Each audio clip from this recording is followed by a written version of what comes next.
दीपशिखा सिंह राजपूत और आप देख रहे हैं इंडिया न्यूज। रूस और यूक्रेन युद्ध के बीच दुनिया पर गहरा संकट छाया हुआ है। एक तरफ रूस यूक्रेन पर लगातार हमला कर रहा है, तो वहीं लगातार हमले में अमेरिका इस पूरे मामले पर पैनी नजर बनाए रख रहा है। अमेरिका एक तरफ रूस पर लगातार प्रतिबंध लगा रहा है, तो दूसरी तरफ रूस बीच बीच में कड़ी चेतावनी भी देता हुआ नजर आ रहा है। लेकिन 10 दिन से ये युद्ध चल रहा है, यूक्रेन तबाह होता हुआ नजर आ रहा है। एक रिपोर्ट आपको दिखाते हैं।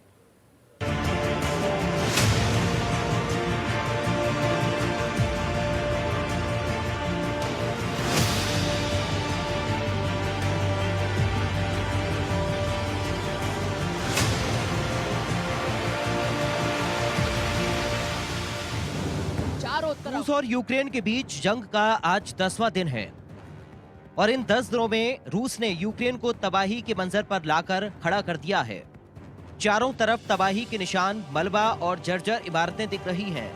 लेकिन क्या युद्ध के 10वें दिन तक रूस कुछ हासिल कर पाया है? रूस यूक्रेन में लगातार हमले तेज कर रहा है। रूसी सेना ताबड़तोड़ बमबारी कर रही है। इस बीच खबर है कि रूस ने यूक्रेन में राष्ट्रपति भवन पर रॉकेट से हमला किया है। लेकिन यूक्रेन के राष्ट्रपति ज़ेलेंस्की ने कहा कि रूस का निशाना चूक गया। साथ ही जंग के 10वें दिन यूक्रेन के पूर्वी हिस्से खार्किव में कई धमाकों की आवाज सुनी गई। यूक्रेन मीडिया ने दावा किया है कि धमाकों की आवाज सुनी गई है। भारी बमबारी को देखते हुए स्थानीय लोगों को पास के मेट्रो शेल्टर या बंकर में जाने के निर्देश दिए हैं। खौफनाक हुआ रूस यूक्रेन युद्ध। खंडहर में तब्दील हुई यूक्रेन की इमारतें। युद्ध के 10वें दिन यूक्रेन में भारी तबाही। खार्किव शहर में सुनी गई धमाके की आवाज। यूक्रेन ने जर्मनी से हथियार मांगे। दुनिया में मंडरा रहा न्यूक्लियर वॉर का खतरा। कीव में रूस ने हमले किए तेज।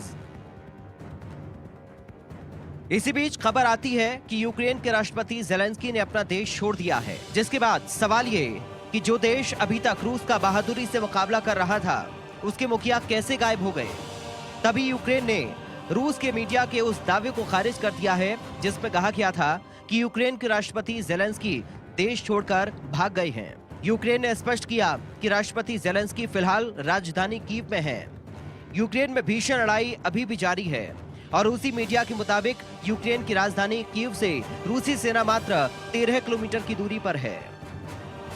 हालांकि रूसी सेना कीव को घेरने के लिए हर तरह की कोशिश कर रही है, तो वहीं यूक्रेन के सैनिकों ने पुरजोर जवाब देकर कीव के करीब आने से रूसी सेना को रोक रखा है।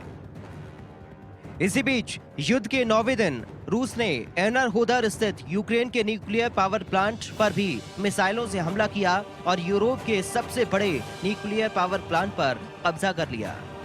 युद्ध के बीच यूक्रेन लगातार हथियारों की मांग कर रहा है। यूक्रेन ने जर्मनी से हथियारों की आपूर्ति की मांग की है। खबरों के मुताबिक यूक्रेन द्वारा टैंक, पनडुब्बी और लड़ाकू हेलीकॉप्टर की मांग की गई है।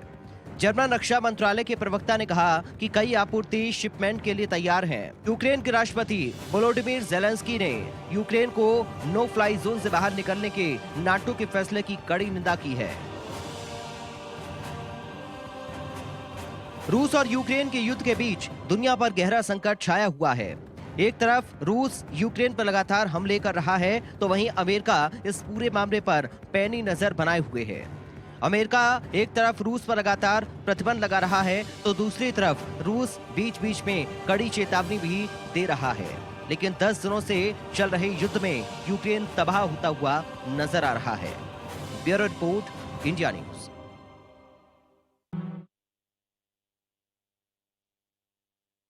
तो यूक्रेन पर रूस के हमले का आज 10वां दिन है। यूक्रेन में भीषण लड़ाई अभी भी जारी है। इसी बीच रूसी मीडिया के मुताबिक यूक्रेन की राजधानी कीव से रूसी सेना 13 किलोमीटर की दूरी पर है। हालांकि रूसी सेना बड़े लाभ लश्कर के साथ यूक्रेनी सेना कीव को घेरने की तैयारी कर रही है, प्रयास में जुटी हुई है। लेकिन यूक्रेन की सेना भी रूसी आर्मी को रोकने के लिए हर तरफ से जवाब दे रही है। तो कीव कूचकर रूस की सेना अपने रास्ते में आने वाली हर रुकावट का जवाब हवाई हमलों से दे रही है। तोप का मुंह हर उस शहर की ओर रखा गया है जहां से रूस की सेना पर गोलीबारी हो रही है। आपको बता दें कि जंग के बीच यहां आपको बता दें कि ऐसी जानकारी आ रही है कि आज तीसरे दौर की वार्ता भी हो सकती है। उधर यूक्रेन में राष्ट्रपति भवन के सामने रॉकेट से जो हमला किया गया है, तो वहीं रूसी सेना ने ओडेसा में भी एक पुल उड़ा दिया है। हालांकि इस बीच यूक्रेन से भारतीय छात्रों को निकालने की कवायद भी तेज हो रही है। रूस से भी बातचीत हुई थी। प्रधानमंत्री नरेंद्र मोदी ने रूस के राष्ट्रपति से बात की थी फोन पर। उन्होंने यूक्रेन में फंसे भारतीय छात्रों को रूस के रास्ते से रेस्क्यू करने पर चर्चा भी की थी। और इस बारे में अब रूस के राजदूत ने संयुक्त राष्ट्र सुरक्षा परिषद को भी बताया है कि वो यूक्रेन से भारतीय छात्रों और अन्य विदेशी नागरिकों को निकालने के लिए तैयार है। तो रूस और यूक्रेन के बीच भीषण युद्ध अब अलग रूप लेता जा रहा है।